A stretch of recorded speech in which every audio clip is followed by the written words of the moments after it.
السلام عليكم ورحمة الله وبركاته.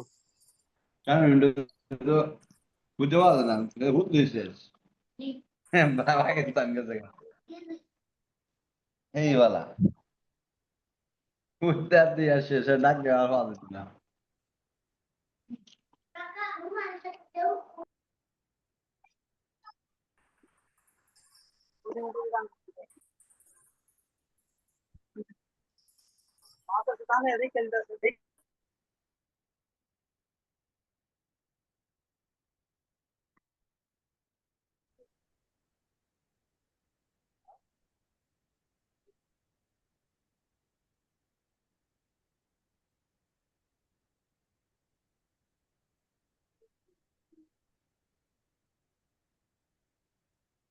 একে পর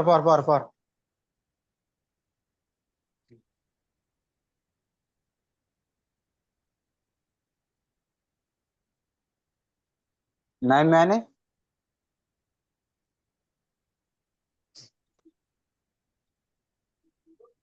হ্যাঁ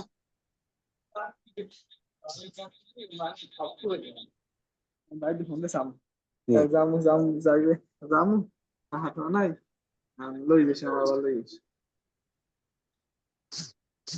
এল্লা হইনি মনে করে বাইকে জুড়ে যাই যে পাশে বাইরে ঘুরি ঘুরি সবাই গেছে আর ইয়া লাগবে সাথে এডারামে গেল হ্যাঁ এডারামে গেল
আমরা পারবো সুরে বেটা তাহলে কায়দা হ্যাঁ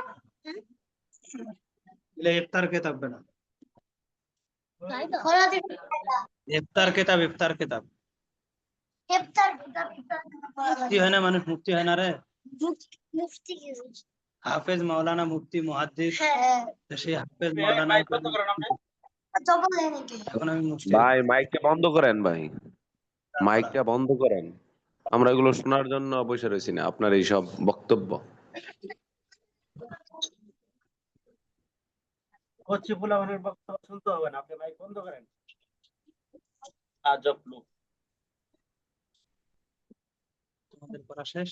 হ্যাঁ কি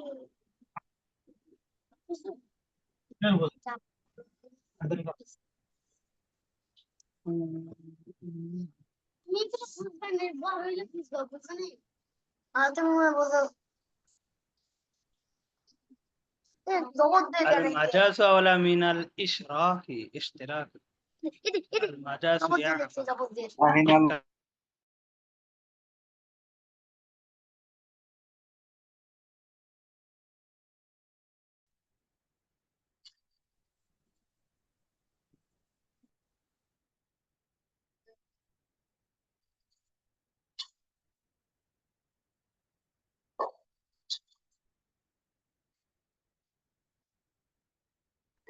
السلام عليكم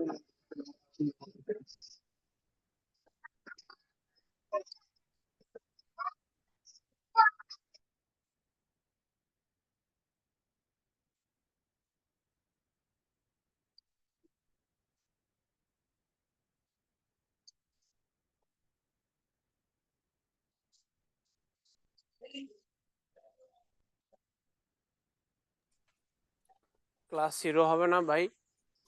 ওস্তাদ জি কি এখনো আসে নাই?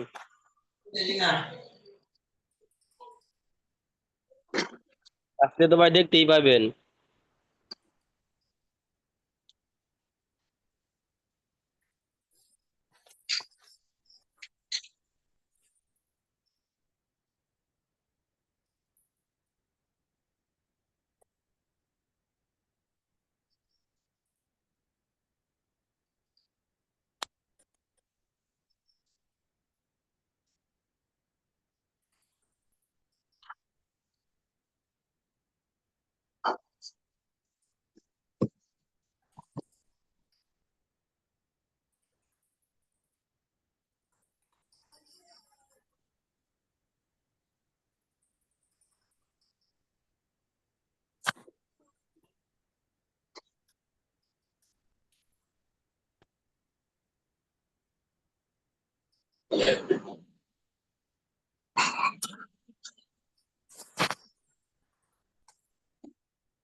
السلام عليكم ورحمة الله وبركاته.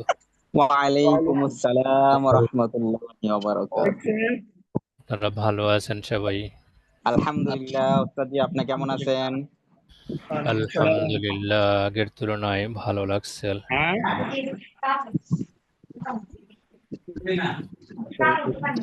সকলকে মিউট করে নিলে ভালো হয়। আমাদের আলোচনা 251 নম্বর কায়দা থেকে আজকে অতিরিক্ত আওয়াজগুলো বন্ধ করার জন্য মিউট করে দিই। জি জি। আসলে প্রত্যেকেই যার যার অবস্থান থেকে একটু পরিষ্কার থাকলে আর মিউট করার প্রয়োজন পড়ে না। কেউ কেউ একটু অসচেতন অবস্থায় পরিবারের লোকজনের সাথে কথা বলতেই থাকে, ক্যামেরা অন করা থাকে, এরপরে অন্যদেরকে দেখা যায়, এগুলো দৃষ্টিকটু। প্রত্যেকেই যার যার অবস্থান থেকে একটু সচেতন হলে ভালো হয়।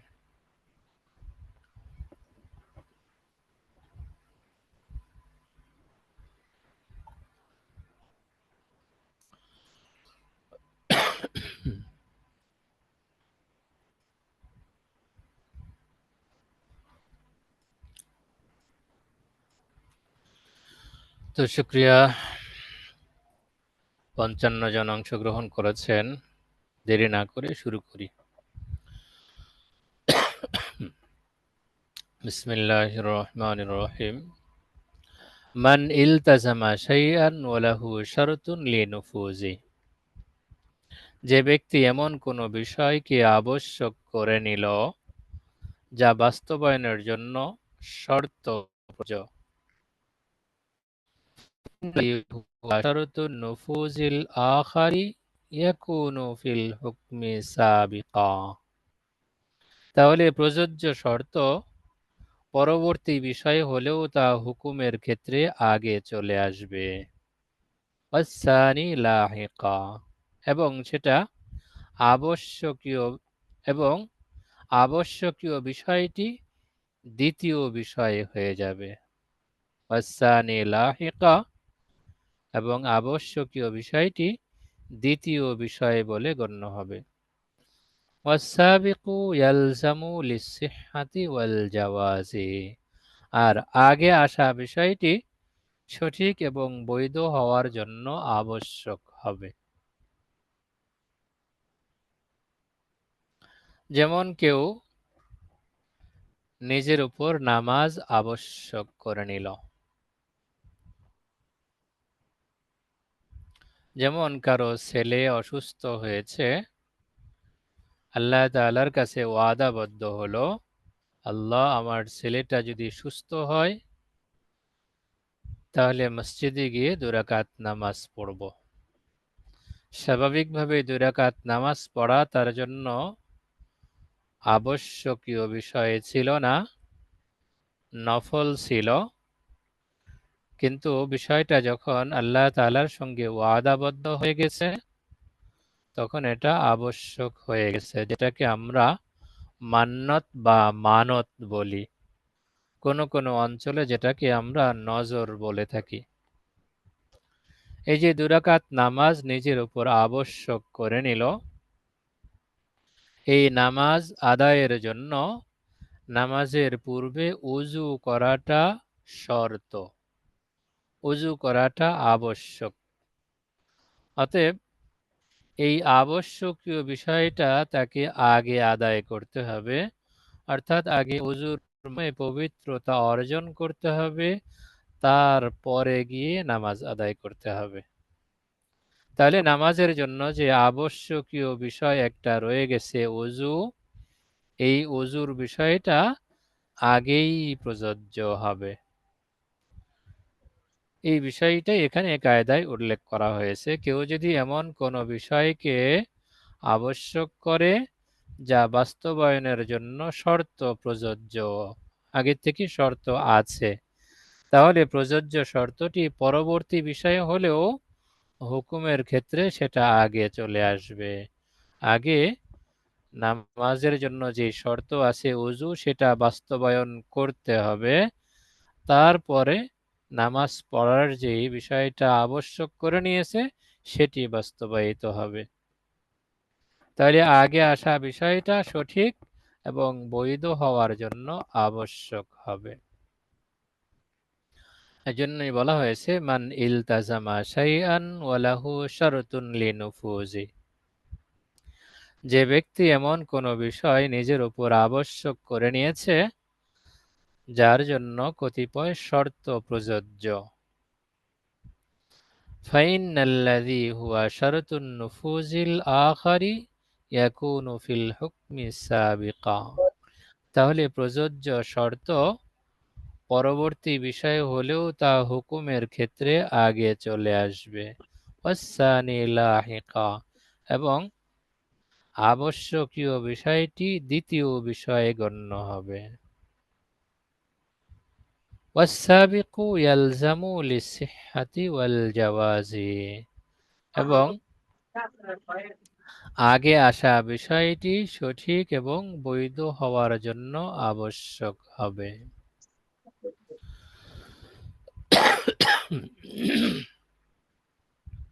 কায়দা নম্বর 352। মান সাআদাহু যাহিরু ফাল কওলু কওলুহু ওয়াল বায়িনাতু আলা মান ইয়াদঈ খিলাফাজ যাহিরি। যার কাছে বাহ্যিক নিদর্শন রয়েছে তার কথাই গ্রহণযোগ্য। আর যে ব্যক্তি বাহ্যিক অবস্থার বিপরীত দাবি করবে তার জন্য প্রমাণ উপস্থাপন করা আবশ্যক। এই কায়দাটিও আগে চলে গেছে, শুধু 65 এবং 66 নাম্বার কায়দা এইরকমই ছিল অনেকটা।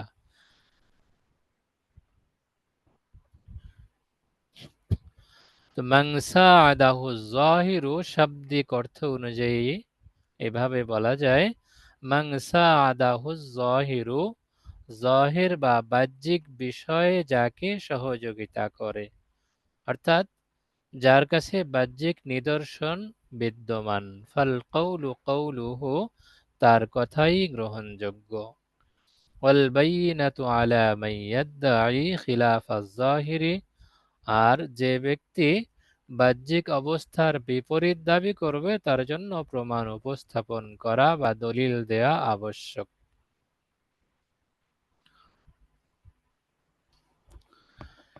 আসলে ও বিষয়টা বাস্তব এমনই, বাহ্যিক অবস্থা যার সপক্ষে তাকে আলাদাভাবে দলিল দিতে হয় না। যেমন কারো হাতে 1000 টাকার একটা নোট আছে, তো বাহ্যিকভাবে একথাই বলা হবে টাকাটা যার হাতে বিদ্যমান এটা তার টাকা। যদি কোনো ব্যক্তি এসে দাবি করে এই 1000 টাকা আমার, তাহলে তাকে দলিল পেশ করতে হবে, এই টাকাটা আপনার কিসের ভিত্তিতে, দলিল দেন, প্রমাণ দেন। কারো হাতে কোনো জিনিস থাকাটাই স্বাভাবিকত এটা দাবি করে, এটা বোঝায় যে সেটি তার মালিকানাধীন। অন্য কেউ তার বিপরীত বলতে চাইলে অবশ্যই তাকে দলিল দিতে হবে। কায়দা নাম্বার 353, মান সাআ ফি নাকজি মা তাম্মা মিন জিহাতিহি ফাসাইহু মারদুদ। যে ব্যক্তি নিজের পক্ষ থেকে পূর্ণ করা বিষয়ে ত্রুটি সংযোজন করতে চেষ্টা করবে তার চেষ্টা মারদুদ বা প্রত্যাখ্যাত হবে। যেমন কেউ দাবি করল এই বস্তুটি আমার জন্য ওয়াকফ করা হয়েছে, অতঃপর আদালত তার পক্ষে ফয়সালা দিয়ে দিলেন। ফয়সালা দেওয়ার পর সে যদি দাবি করে এই বস্তুটির মালিক আমিই ছিলাম এবং তার সপক্ষে দলিল পেশ করে, তাহলে তার এই দাবি এবং দলিল কোনোটাই গ্রহণযোগ্য হবে না। কারণ সে আদালতের সামনে প্রথমত স্বীকারোক্তি দিয়েছে এটা আমার জন্য ওয়াকফ করা হয়েছে, আদালত তার কথা অনুযায়ী সেটা ওয়াকফ হিসেবে বাস্তবায়ন করেছে, তার সপক্ষের কথায় ফয়সালা দিয়ে দিয়েছে। এখন যেহেতু সে নিজেই তার পক্ষের ফয়সালার বিপরীত কথা বলছে, অতএব তার এই কথা, তার এই দাবি এবং এই দাবির সপক্ষের দলিল কোনোটাই গ্রহণযোগ্য হবে না। এটাই কায়দায় বলেছে মান সাআ ফি নাকজি মা তাম্মা মিন জিহাতিহি, যে ব্যক্তি নিজের পক্ষ থেকে পূর্ণ করা বিষয়ে ত্রুটি সংযোজন করার চেষ্টা করবে, ফাসাইহু মারদুদুন, তার চেষ্টা, তার প্রচেষ্টা প্রত্যাখ্যাত হবে। কায়দা নাম্বার 354, মান শাক্কা হাল ফাআলা শাইআন আম লা ফাল আসলু আন্নাহু লাম ইয়াফআল। যে ব্যক্তি কোনো কাজের ব্যাপারে সন্দেহ করে যে কাজটি সে করেছে কি করেনি,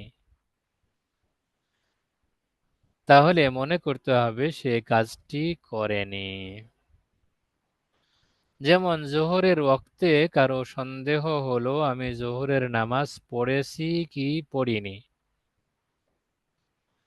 তাহলে ধরে নেওয়া হবে সে আসলেও জোহর নামাজ পড়েনি। অতএব ওয়াক্তের মাঝে সে উজু করে নতুন করে আবার নামাজ পড়ে নেবে।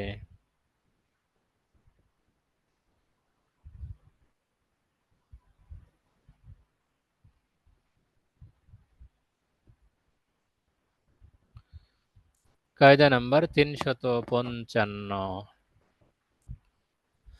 মান আলাইহি হাক্কুন ইযা মানা আন কাযাইহি লা ইউযরাবু। যার উপর অন্যের হক রয়েছে সে যদি তা আদায় করতে অস্বীকার করে তাহলে তাকে প্রহার করা হবে না।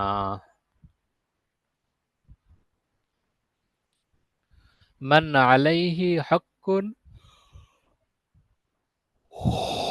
যার উপর অন্যের হক রয়েছে, ইযা মানা আন কাযাইহি, যখন সে তা আদায় করতে অস্বীকার করবে, লা ইউযরাবু, তাকে প্রহার করা যাবে না, তাকে মারা যাবে না।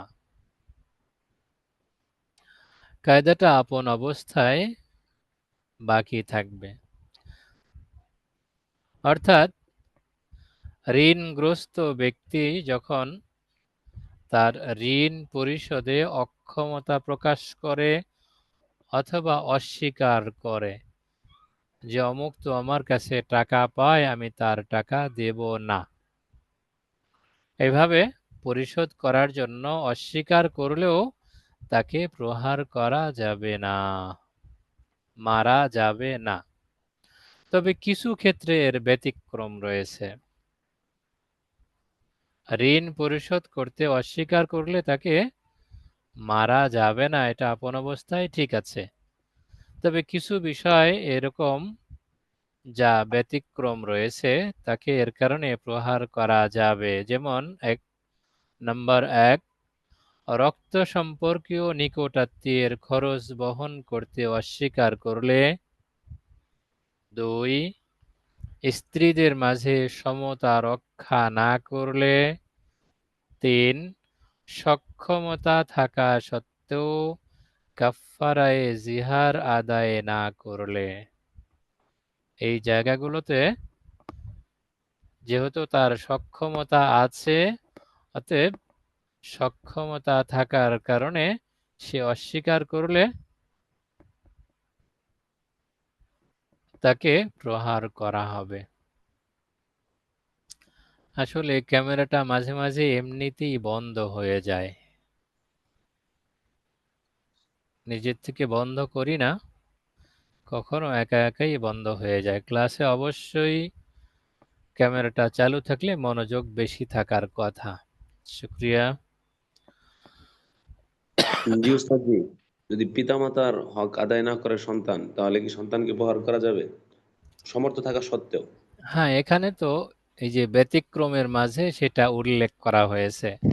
1 নম্বরই আছে, রক্ত সম্পর্কীয় নিকটাত্মীয়ের খরচ বহন করতে যদি কেউ অস্বীকার করে তার জন্য তাকে প্রহার করা যাবে। পিতা দুর্বল হয়ে গেছেন, তার নিজের সামর্থ্য নিয়ে নিজের ভরণ পোষণ নেয়া এটা কঠিন। এমতাবস্থায় সন্তান উপযুক্ত থাকলে অবশ্যই সন্তানকে বাধ্য করা যাবে তার খোরপোশ দিতে।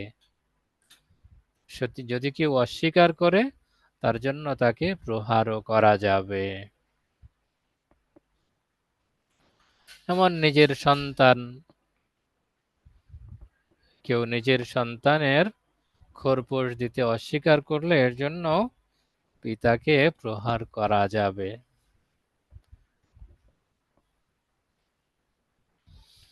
আচ্ছা,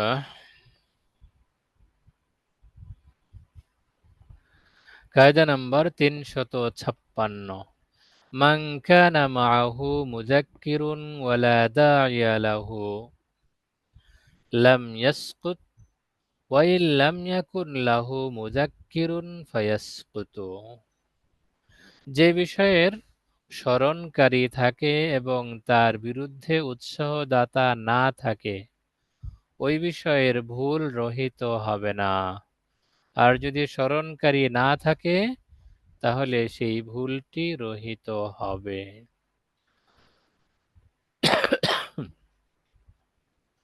যেমন নামাজে থাকা অবস্থায় কেউ যদি ভুলে পানাহার করে, তাহলে তার এই ভুলটা ক্ষমার অযোগ্য, ক্ষমা করা হবে না। অর্থাৎ ভুলের কারণে তার নামাজটি নষ্ট হয়ে যাবে। কিন্তু রোজার মধ্যে যদি ভুলে কেউ পানাহার করে ফেলে, তাহলে তার রোজাটি ভাঙবে না। কারণ নামাজ এমন ইবাদত যেখানে সাধারণত মানুষ খাবার এবং পানীয় গ্রহণ থেকে বিরত থাকে। নামাজে খাওয়ার দিকে, পান করার দিকে মানুষের আগ্রহটা থাকে না। এই খাবার দিকে আগ্রহ দানকারী কোনো বিষয় এখানে বিদ্যমান নেই, দায়ী নেই যে তাকে খাবারের দিকে আহ্বান করবে, পথ দেখাবে। পক্ষান্তরে রোজা, মানুষ স্বাভাবিকত খিদে লাগলে অথবা খাবার সামনে এলেই খায় বা পান করে, এটাই তার স্বাভাবিকতা। তার মন, তার দৈহিক অবস্থা তার খাবারের দিকে তাকে আকর্ষণ করে, যার কারণে রোজা অবস্থায় কেউ যদি ভুলে পানাহার করে, তার এই রোজাটা ভাঙবে না।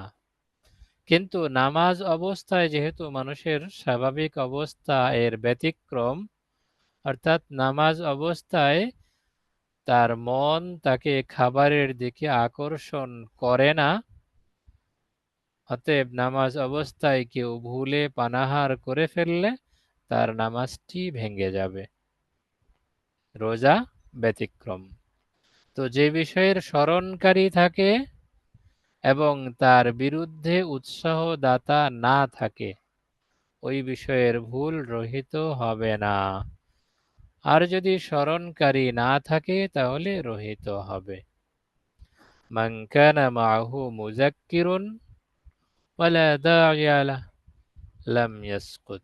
যে বিষয়ের স্মরণকারী থাকে এবং তার বিরুদ্ধে উৎসাহদাতা না থাকে, ওই বিষয়ের ভুল রহিত হবে না। ওয়াইন লাম ইয়াকুন লাহু মুযাক্কিরুন ফায়াসকুতু। আর যদি স্মরণকারী না থাকে, তাহলে সেই ভুলটি রহিত হবে। কায়দা নাম্বার 357। মান মালাকাল ইনশাআ মালাকাল ইখবারা। যে ব্যক্তি নতুন সংবাদ দানের যোগ্যতা লাভ করে, সে সংবাদ পৌঁছানোর যোগ্যতাও লাভ করে। অর্থাৎ যে ব্যক্তি নতুন করে কোনো কাজ করার অধিকার রাখে, সে ওই কাজ সম্পর্কে সংবাদ দেওয়ারও অধিকার লাভ করে। যেমন স্বামী তার স্ত্রীকে তালাক দেওয়ার পর স্ত্রীকে সংবাদ দিল, আমি গতকাল তোমাকে রজআত করে নিয়েছি, আমি গতকাল তোমাকে রজআত করে নিয়েছি, স্ত্রী হিসেবে ফিরিয়ে নিয়েছি। কিন্তু স্ত্রী তার সংবাদকে মিথ্যারোপ করছে। এখন যদি স্ত্রী ইদ্যত অবস্থায় থাকে, তাহলে স্বামীর সংবাদ গ্রহণযোগ্য হবে। কেননা যেহেতু স্ত্রীর ইদ্যত এখনো শেষ হয়নি, সুতরাং স্বামী ইচ্ছা করলে নতুন করে রজআত করতে পারে। আর যে নতুন করে কোনো কাজ করতে পারে, সে ওই কাজের সংবাদ দেওয়ারও যোগ্যতা রাখে।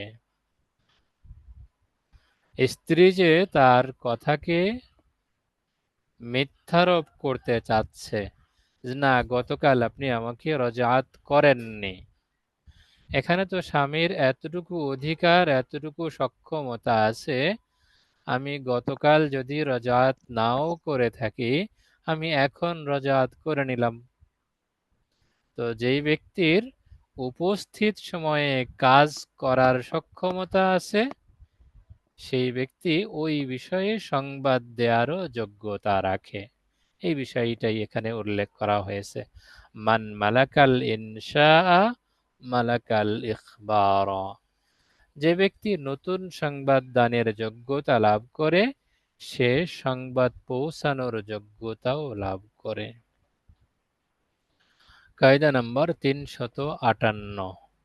মান মালাকাত তানজিজা মালাকাত তালিকা। যে তাৎক্ষণিকভাবে করার মালিক হয়, সে শর্তযুক্ত করারও মালিক হয়। মান মালাকাত তানজিজা, যে বাস্তবায়ন উপস্থিত বাস্তবায়ন করার মালিক হয়, মালাকাত তালিকা, সে শর্তযুক্ত করারও মালিক হয়। যেমন একজন স্বামী তার স্ত্রীকে তাৎক্ষণিক যেমন তালাক দিতে পারে, ঠিক তেমনি কোনো শর্ত সাপেক্ষেও তালাক দিতে পারে। কিন্তু যদি কাউকে তালাক দেওয়ার উকিল বানানো হয়, তাহলে সে তাৎক্ষণিক তালাক দেওয়ার মালিক হবে বটে, শর্তযুক্ত তালাকের মালিক হবে না। এজন্যই বলা হয়েছে মান মালাকাত তানজিজা মালাকাত তালিকা। যে তাৎক্ষণিক বাস্তবায়ন করার ক্ষমতা রাখে মালিক হয়, সে শর্তযুক্ত করারও মালিক হয়। কায়দা নম্বর 389। মান মালাকা শাইআন মালাকা মা হুয়া মিন জরুরিয়াতিহি। যে ব্যক্তি কোনো বস্তুর মালিকানা অর্জন করে, সে ওই বস্তুর আনুষঙ্গিক বিষয়েরও মালিকানা অর্জন করে। যেমন কোনো ব্যক্তি একটি বাড়ি ক্রয় করলো, তো সে যখন বাড়ি ক্রয় করে ফেলেছে, তখন এই বাড়িতে প্রবেশ করার রাস্তা, এই বাড়ির পানির লাইন, গ্যাসের লাইন, বাড়ির উপরের খালি জায়গা এবং বাড়ির ভেতরের গাছপালা ইত্যাদিও তার মালিকানায় চলে যাবে। কেউ এই কথা বলতে পারবে না, তুমি তো বাড়ি ক্রয় করেছ, বাড়ির রাস্তা ক্রয় করনি, অতএব রাস্তার জন্য আলাদাভাবে টাকা দিতে হবে। এ কথা বলার সুযোগ নেই। যখন বাড়ি ক্রয় করেছে, তখন বাড়ির আনুষঙ্গিক হিসেবে বাড়ির রাস্তাটাও চলে আসবে। যখন বাড়ি ক্রয় করেছে, তখন এই বাড়ির পানির লাইন, এই বাড়ির বিদ্যুৎ লাইন সবগুলোই তার মালিকানায় অটোমেটিক চলে এসছে। এই বাড়ির ভেতরের যে সমস্ত গাছপালা, সেগুলোও তাবে হিসেবে তার মালিকানায় চলে আসবে। এই বাড়ির উপরের খালি জায়গা, কেউ একথা বলতে পারবে না যে তুমি তো শুধু বাড়ি কিনেছ, বাড়ির উপরের যে খালি জায়গা সেটা তোমাকে ব্যবহার করার অনুমতি দেওয়া হবে না। এ কথার সুযোগ নেই। জি উস্তাদ জি, যদি গাছপালা শর্তযুক্ত করে যে এই গাছটা আমি বিক্রি করবো না, অথবা রাস্তাটা যদি শর্তযুক্ত করে নেয় বাড়ি বিক্রি করার সময়, তাহলে বিষয়টা কি রকম শর্তযুক্ত? বললো যে বাড়িটা আমি বিক্রি করব, কিন্তু এই গাছটা আমি বিক্রি করবো না। যদি কিনতে চান তাহলে আলাদাভাবে আমার কাছ থেকে নিতে হবে এটা টাকা দিয়ে।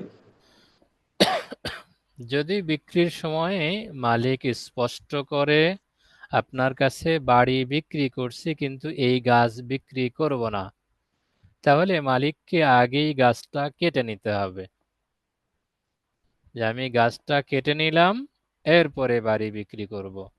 বাড়ির তাবে হিসেবে গাছ অবশ্যই অন্তর্ভুক্ত হবে। হ্যাঁ, মালিক যদি আগেই কেটে পৃথক করে ফেলে, তখন গাছ ছাড়াই বা গাছ বিক্রি করার পরে বা গাছ কেটে নেওয়ার পরে বাড়ি বিক্রি হয়েছে, এ কথাই বলা হবে। ওস্তাদ যদি গাছ কেটে না নেয় তাহলে কি সব কফি সবক হবে? হ্যাঁ, সব কাফি সবকা হবে।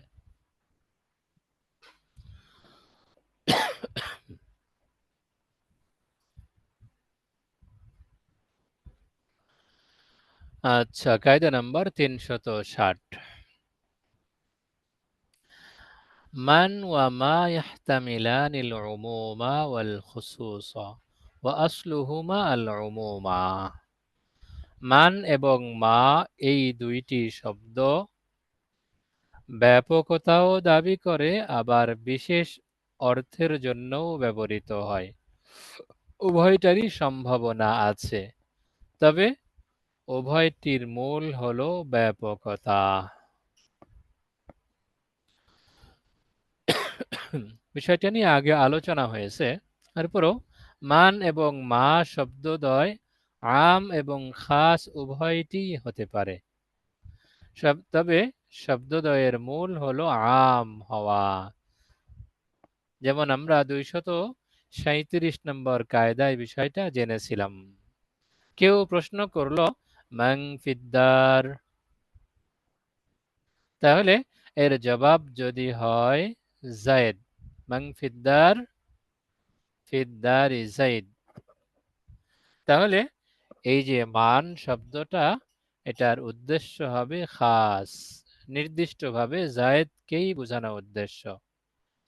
আর যদি প্রশ্ন করা হয় মান ফিদ্দার, বাড়িতে কে আছে, উত্তর এলো যায়েদ, ওমর, বকর,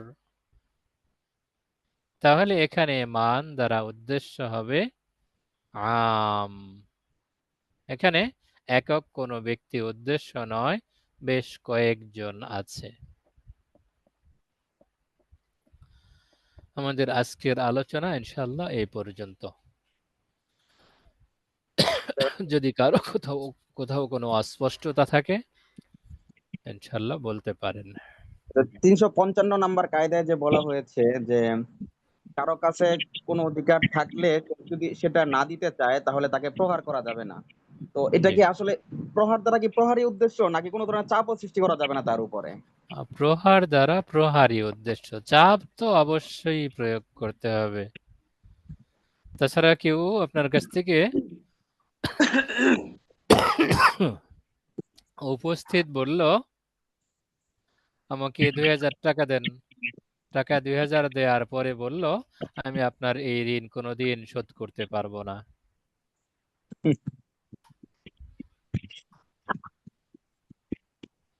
তো তাকে তো অবশ্যই চাপ দেয়া যাবে। সে যেহেতু পাওনাদার, পাওনাদারকে অবশ্যই চাপ দেয়া যাবে, কিন্তু এই চাপ দেওয়ার দ্বারা সরাসরি মারা যাবে না। প্রয়োজনে তাকে সময় দিতে হবে। আজকে দিতে না পারলে আগামীকাল দাও, আগামীকাল না পারলে আগামী সপ্তাহে দাও, আগামী সপ্তাহে না পারলে 15 দিন পরে বা 1 মাস পরে নাও। অবশ্যই সময় দিয়ে তার কাছ থেকে বস্তুটা উদ্ধার করা যাবে, তার পাওনাটা উঠিয়ে নেওয়া যাবে। কিন্তু সেটা যদি গ্রাম্য সালিশ পর্যন্ত গড়ায় আর সালিশে যদি রায় হয় তাকে শাস্তি দেওয়া, সেক্ষেত্রে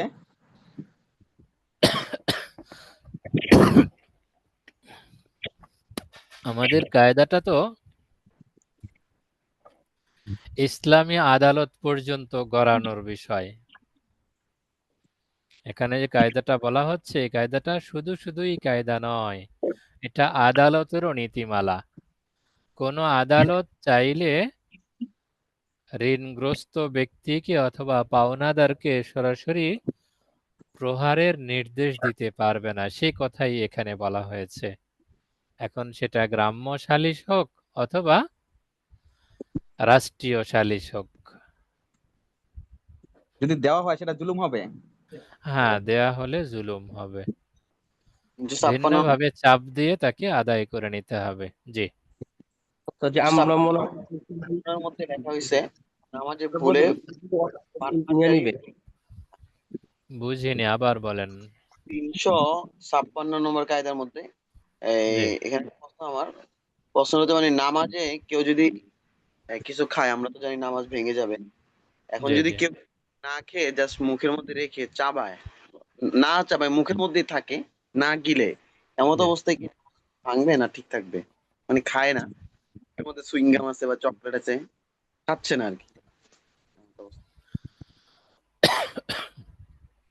মুখে রাখা বস্তুটা দুই ধরনের হতে পারে। যদি সেখানে স্বাদ থাকে বা স্বাদের উপকরণ থাকে, সেটা নিজে না চিবালেও সেখান থেকে স্বাদ উৎপন্ন হবে এবং সেটা মুখের ভেতরে বা গলার ভেতরে চলে যাবে। যদি এইরকম হয় তাহলে নিজে নিজে গলার ভেতরে যাওয়ার দ্বারাও নামাজ ভেঙে যাবে। যেমন চকলেট, কেউ চিবালো না, একপাশে রেখে দিল, তবুও সেখান থেকে স্বাদ উৎপন্ন হবে এবং সেই স্বাদটা গলার ভেতরে যাবে। চিনি মুখের একপাশে রেখে দিয়েছে, চিবায় না, কিন্তু আপনা আপনি সেখান থেকে লালা উৎপন্ন হয় এবং মুখের ভেতরে চলে যায়। যদি এইরকম কোনো বস্তু মুখে থাকে তাহলে এটা নিজে নিজে না খেলেও খাওয়ার অন্তর্ভুক্ত হয়ে লালা তার সঙ্গে মিশ্রিত হয়ে যখনই ভেতরে যাবে তখন তার দ্বারা নামাজ ভেঙে যাবে। আর যদি এই মুখে রাখা বস্তুটা স্বাদযুক্ত না হয়, স্বাদ বিযুক্ত, মুখে এমনিতেই রাখা হয়েছে, কোনো স্বাদ নেই, এর সঙ্গে মিশ্রিত হয়ে স্বাদ উৎপন্ন হওয়ার সুযোগ নেই, তাহলে সেই বস্তুটার কারণে যদি কিরাত পড়তে বিঘ্নতা সৃষ্টি হয় তাহলেও নামাজটা ভেঙে যাবে। আর যদি কিরাত পড়তে বিঘ্নতা সৃষ্টি না করে এমনিতেই মুখে রাখা হয় তাহলে এর কারণে নামাজটা মাকরুহ হবে। নামাজ যেমন ভাঙবে না বটে, তবে মাকরুহ কয়েল হবে। পয়সা রাখে, তারপরে সীসা রাখে। জি জি, এগুলোর কথাই, যাতে স্বাদ নেই, মুখে এমনিতেই রাখা হয়েছে, যদি সেগুলোর কারণে কিরাত পড়তে বিঘ্নতা সৃষ্টি করে তাহলে এই বিঘ্নতা সৃষ্টির কারণে নামাজ ভেঙে যাবে। আর যদি কিরাত পড়তে বিঘ্ন না ঘটে তবুও এমনিতেই রাখা হয়েছে, নামাজে অনর্থক কাজ করার কারণে তার এই কাজটা মাকরুহ হবে। আসসালামু আলাইকুম। তো জি, ওয়ালাইকুম তো যে বলা আসসালাম হয়েছিল রাহমাতুল্লাহ। জি বাড়ি, যদি বাড়ি ক্রয় করে এবং ওই আঙিনায় গাছপালা থাকে, তো গাছপালা যদি দ্বিতীয় শর্তের মধ্যে রাখে, অর্থাৎ বললো যে আমি বাড়ি বিক্রি করলাম, গাছপালা মানে অন্তর্ভুক্ত না, তবে গাছপালা নিতে হলে আলাদা দাম ধরে তারপরে নিতে হবে, এটা কি জি সহিহ হবে? জি না, যখন বাড়ি ক্রয় বিক্রয় হয়ে গেছে তখন এই ক্রয় বিক্রয়ের আবশ্যকীয় বিষয়ই হলো বাড়ির অন্তর্ভুক্ত যা কিছু আছে সব কিছুর মালিকানা চলে আসা। তাছাড়া এটাকে বাড়ি বলা হচ্ছে কেন? বাড়ি সম্পূর্ণ প্যাকেজের নাম।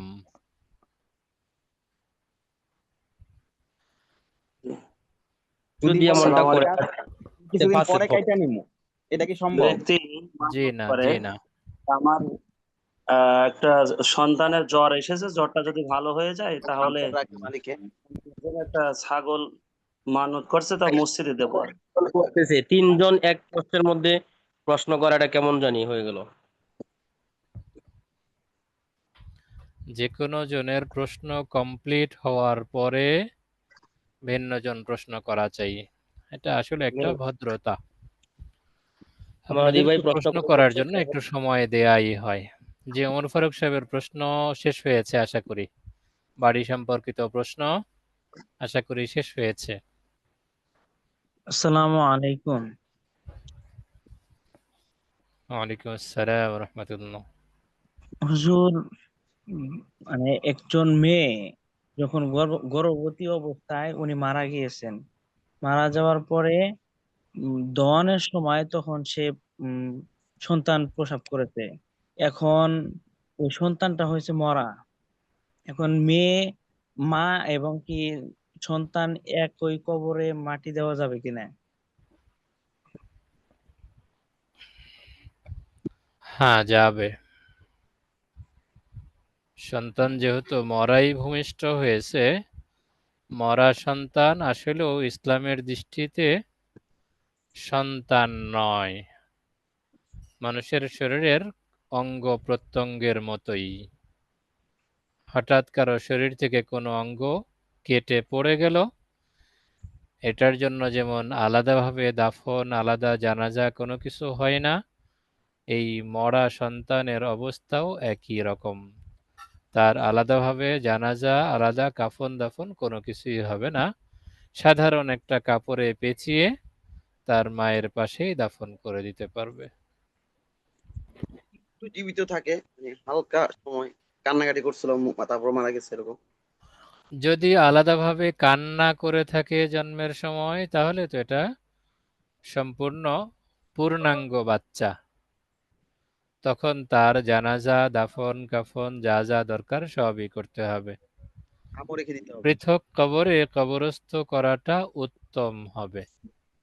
ভিন্ন ভিন্ন কবর হওয়াটা উত্তম হবে, এক কবরে দাফন করাটাও জায়েজ হবে। নাম রাখতে হবে কি উস্তাদজি? নাম? হ্যাঁ, যদি আলাদাভাবে মৃত্যুর পর কি জন্মের পরে কান্নাকাটি করে তার জীবিত লক্ষণ পাওয়া যায়, তাহলে নামের বিষয়টা স্বাভাবিকত সপ্তম দিনের সঙ্গে সম্পৃক্ত হয়। তবে চাইলে ওই দিনও নাম রাখা যেতে পারে, জরুরি নয়। উস্তাদজি, ওই যদি মা বেঁচে থাকে আর সন্তান মরে যায়, তাহলে মরা সন্তান প্রসব হয়। একই রকম হুকুম। কোন খবর? সন্তান মারা গেছে, মা বেঁচে আছে, তো জন্মের সময় সন্তানের কোনো জন্মের আলামত পাওয়া যায়নি, অর্থাৎ জন্মের পরে কান্নাকাটি করেনি, তাহলে তাকে সাধারণ কাপড়ে পেঁচিয়ে স্বাভাবিকভাবে যে কোনো জায়গায় মাটির নিচে পুঁতে রাখবে। যে নাম রাখার বিষয়টা 7 দিনের যে নিয়মটা, যে জি নাম জি না রেখে প্রথম দিনেই মানে দাফন করে দিল, মানে যেহেতু সে জীবিত হয়েছিল, কান্না করেছিল, তো নাম না রেখে যদি দাফন করে দেয়, তাহলে যে হাদিসে আছে আল্লাহ তাআলা কিয়ামতের মাঠে নাম ধরে ডাকবেন, এই বিষয়টা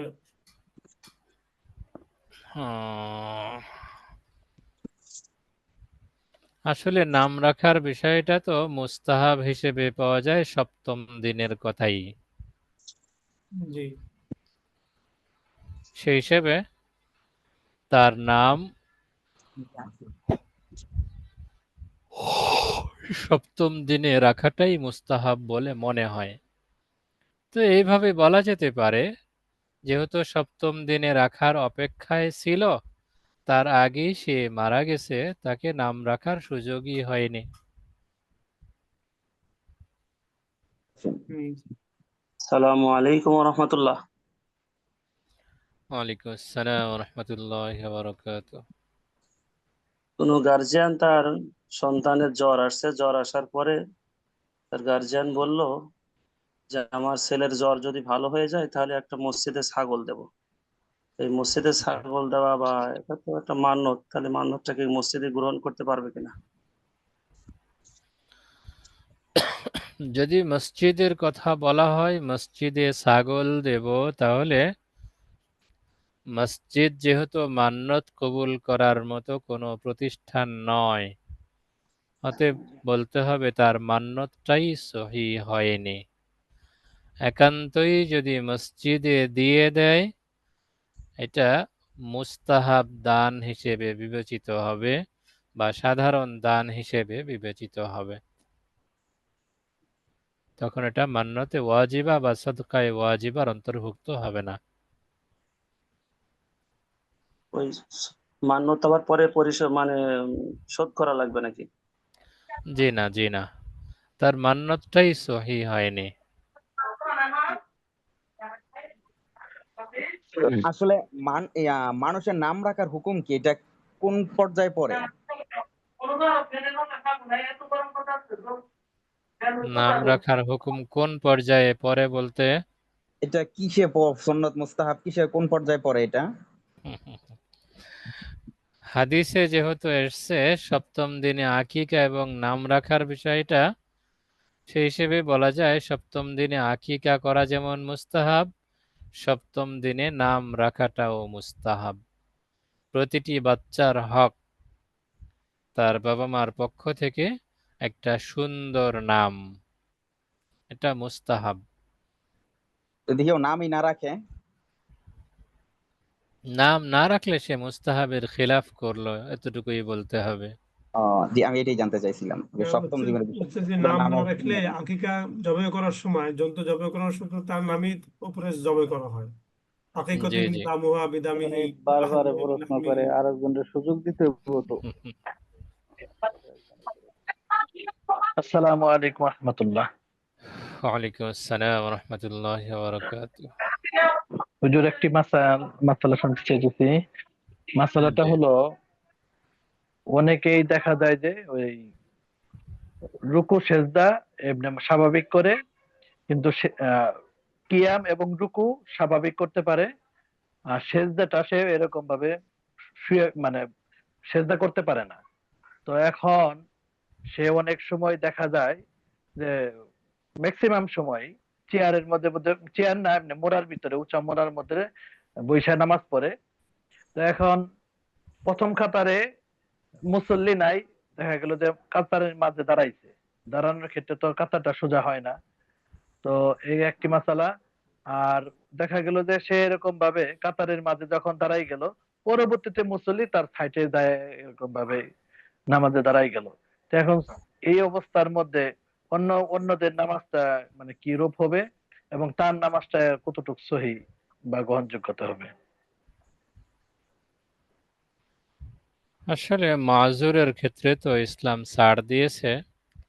যদি জি কেউ বাস্তবিকই মাজুর হয়, কিয়াম করতে পারে, রুকু করতে পারে, কিন্তু সিজদা যথাযথভাবে করতে না পারে, হাঁটুর সমস্যা আর কি ডাক্তারে বলছে। হুম, যদি বাস্তবিকই এমন হয়, তাহলে এদের জন্য যথাসম্ভব চেয়ারে বা মোড়ায় না বসে প্রয়োজনে পা সামনে ছড়িয়ে দিয়ে বসাটাই নিরাপদ এবং এটাই উত্তম। যখন সে স্বাভাবিকভাবে রুকু করতে পারবে, কিয়াম করতে পারবে, সিজদার সময়টা যেহেতু তার মাটিতে সিজদা করা সম্ভব নয়, অতএব এই সময়টা সে তুলনামূলক ইশারাতেই সিজদার কাজটা সম্পন্ন করবে। রুকুর সময় যতটুকু সামনের দিকে ঝুঁকেছিল, সিজদার সময় তার থেকে একটু বেশি ঝুঁকবে, যতটুকু তার দ্বারা সম্ভব। উস্তাদ জি, একটু আসসালামু মোটা আলাইকুম সোটা মানুষ, রহমতুল্লাহ। হ্যাঁ একটু মোটা সোটা জি মানুষ, আবার যদি সে এরকম ভাবে মানে একা পয়সা, আবার উঠাটাও কষ্ট হয়ে যাবে। আর যদি সে এরকম ভাবে উঠতে যায়, তাহলে দেখা গেল যে কাতারের ভিতরেও মানে একজনের জায়গা না, প্রায় 2-3 জনের মতো জায়গা লাগতে পারে তার ওঠা নামা করার জন্য। এই ক্ষেত্রে বিষয় একটা জিনিস জি বিষয়টা এমন হবে, যদি কোনো ব্যক্তি সিজদা করতে সক্ষম নাই হয়, জি আল বাহরুর রাইকে বিষয়টা স্পষ্ট করা আছে। কিয়ামকে ওয়াজা করা হয়েছে সিজদার তাবে হিসাবে। জি কোনো ব্যক্তি যদি সিজদা করতে সক্ষম না হয়, তার থেকে কিয়ামের ফরজটা সাকিত হয়ে যায়। অতএব যে ব্যক্তি সিজদা করতে সক্ষমই নয়, সেই ব্যক্তির থেকে কিয়ামের ফরজটা সাকিত হয়ে যাবে। আর রুকুর বিষয়টা যেহেতু তার থেকে কিয়াম সাকিত হয়ে গেছে, অতএব বসে বসে সে রুকুও করবে, সিজদাও করবে। তার বসে রুকুর যেই পরিমাণটা হবে, সিজদায় সামনে ঝুঁকার পরিমাণটা আর একটু বেশি হবে। এমন ব্যক্তির জন্য সমাধান এটা তুলনামূলক সহজ। আমাদের দেশে ডাক্তাররা যেভাবে বলে থাকেন, আসলে ডাক্তারদের মাসালা সম্পর্কে অনবগতিটাই বড় সমস্যা। যদি ডাক্তাররা মাসালা সম্পর্কে ভালোভাবে বুঝতেন যে কোনো ব্যক্তি দাঁড়াতে সক্ষম না হলে চেয়ারে বসার পরিবর্তে মাটিতে বসেই তার জন্য নামাজটা সহজ। আলাদাভাবে তাকে আলাদা কষ্ট করে দাঁড়াতেও হবে না, আবার উঁচুতেও বসার প্রয়োজন নেই। সে মাটিতে প্রয়োজনে সামনের দিকে পা ছড়িয়ে দিয়ে অথবা যেভাবে তার পক্ষে সম্ভব সেভাবেই বসবেন। বসে ইশারায় রুকু এবং সিজদা উভয়টি আদায় করবেন। তাহলে তার আলাদাভাবে আর কয়েকজনের জায়গা ব্যবহার করে কষ্ট করে ওঠার প্রয়োজন নেই। তিনি বসে বসেই নামাজ পড়বেন। ঠিক আছে ইনশাআল্লাহ? আসসালামু আলাইকুম ওয়া রাহমাতুল্লাহ। উস্তাদ জি, ওয়ালাইকুম এক্ষেত্রে আসসালাম ওয়া রাহমাতুল্লাহ। জি। এক্ষেত্রে যে উস্তাদ জি যদি নিচে না বসতে পারে, মানে বসলে আর উঠতে পারে না একা একা, তাই এই ক্ষেত্রে কি করবে? আর ঠিক আছে যদি এমন হয় একা একা বসে থেকে উঠতেই পারে না, তো এক্ষেত্রে সহজ হতে পারে এমন, নামাজের পরে তখন তো মুসল্লিদের সহযোগিতা নেওয়া সম্ভব। নামাজের আগে স্বাভাবিকভাবে নিজের থেকেই বসলেন, নামাজের পরে যখন তার ওঠার প্রয়োজন তখন মুসল্লিরা সহযোগিতা করলো, এতে অসুবিধা নেই। এই ক্ষেত্রে কি চেয়ারে বসলে সমস্যা হবে? হ্যাঁ, একান্তই যদি অবস্থা এমন হয় সে নিচেও বসতেই পারে না, তখন যেভাবে বসতে পারে সেভাবেই তাকে অনুমোদন দিতে হবে। যে এমন যদি হয় যে বসতে পারে, ডাক্তার বলে মাস চেয়ারে বসে নামাজ পড়বেন, এখন সেই এই কারণেই চেয়ারে বসে নামাজ পড়ে, কিন্তু চেষ্টা করলে হালকা ব্যথা লাগতে পারে কিন্তু বসতে পারে। এই ক্ষেত্রে কি তার নামাজ হবে যদি চেয়ারে বসে নামাজ পড়ে? যদি মাটিতে বসে স্বাভাবিকভাবে রুকু সিজদা করতে সক্ষম হয়, সামান্য কষ্টের কারণে ডাক্তাররা নিষেধ করেছে, তাহলে নামাজ হবে না। এটার মধ্যে আছে, এটার মধ্যে আর যদি কোনোভাবেই সে মাটিতে বসতে নাই পারে, এ কারণেই ডাক্তার তাকে নিষেধ করেছে। তো উনি ওই টয়লেটে সব জায়গায় মানে চেয়ার ব্যবহার করে আর কি। মানে ডাক্তার বলছে যদি আপনি বসেন তাহলে ব্যথা বেড়ে যেতে পারে, ওই বেড়ে যেতে পারে এটার ক্ষেত্রে সে সব জায়গায় চেয়ারই ব্যবহার করতেছে। এখন কি সে নামাজের ক্ষেত্রে চেয়ার ব্যবহার করলে কি নামাজ হবে? সব জায়গায় চেয়ার ব্যবহার করে, পায়খানা প্রস্রাব সব। আবার বলেন। মানে ডাক্তার চিকিৎসা নেওয়ার পরে মানে ডাক্তার বলছে আপনি 4 মাস বা 1 বছর এই সব সময় চেয়ার ব্যবহার করবেন, নিচে বসবেন না, যদি বসেন ব্যথা বেড়ে যেতে পারে, এই যে সম্ভাবনা একটা দিয়ে দিচ্ছে। তো এই ভয়ে উনি সব জায়গায় চেয়ার ব্যবহার করে, অর্থাৎ পায়খানা প্রস্রাব গোসল খানা দানা সব, মানে নিচে বসেই না। এখন যদি নামাজের ক্ষেত্রেও এই চেয়ার ব্যবহার করে তাহলে কি এই নামাজ হবে কিনা? সব জায়গায় সে চেয়ার ব্যবহার করে, নিচে বসেই না। অভিজ্ঞ ডাক্তার যদি বলে থাকেন যে আপনি চেয়ার ব্যবহার না করলে স্বাভাবিকভাবে মাটিতে বসলে আপনার ব্যথা বেড়ে যাওয়ার সমূহ আশঙ্কা আছে। একটা হলো বেড়ে যাবে নিশ্চিত, আর একটা হলো বেড়ে যাওয়ার আশঙ্কা আছে। উভয় ক্ষেত্রেই অভিজ্ঞ মুসলিম ডাক্তারের কথা গ্রহণযোগ্য। যদি সে সবখানেই ডাক্তারের ওই কথাটা ফলো করে থাকে তাহলে নামাজের ক্ষেত্রেও তাকে রুখসত দেয়া হবে। উস্তাদ জি, আমার একটা জি। প্রশ্ন হলো, আমার এক মুসল্লি আমার প্রতি অসন্তুষ্ট, কিন্তু আমার পিছে নামাজ পড়ে 5 ওয়াক্ত, কিন্তু আমার কিছু বদনাম অপরজনের কাছে শেয়ার করে, এখন তার নামাজটা কি আমার পিছে সহি হবে?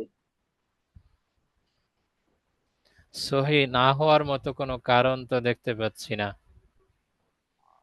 তা আমার প্রতি সে তো অসন্তুষ্ট মুসল্লি, আবার আমার বদনাম করে। হ্যাঁ, অসন্তুষ্টি থাকতে পারে, বদনাম করারও বিষয় থাকতে পারে, সেটা ভিন্ন মাসালা, কিন্তু এটা নামাজ ভঙ্গের কোনো কারণ না তো। নামাজ ভঙ্গের কারণ যে 19টি নির্দিষ্ট, তার মাঝে ইমামের বদনাম করা, ইমামের প্রতি অসন্তুষ্ট হওয়া এরকম কোনো কারণ আছে কি? আমার মনে হয় নেই। জি, 19টির কি নামাজ ভাঙার কারণ না, আরো থাকতে পারেন। আরো কি আছে যেমন মানে অন্য আরো কোনো কারণ আছে নাকি? 19টির মধ্যে সীমাবদ্ধ? স্বাভাবিকত 19টি পাওয়া যায়, এর বেশি পাওয়া যায় না।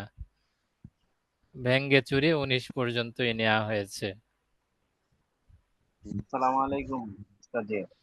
ওয়ালাইকুম আসসালাম ওয়া রাহমাতুল্লাহ।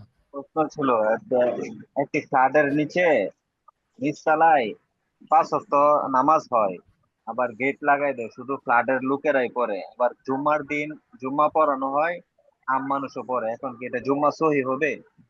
জানতে চাচ্ছেন। যখন জুমার নামাজ আদায় হয় তখন যদি সাধারণ মানুষের যাতায়াতে বাধা না থাকে তাহলে জুমা আদায় হবে।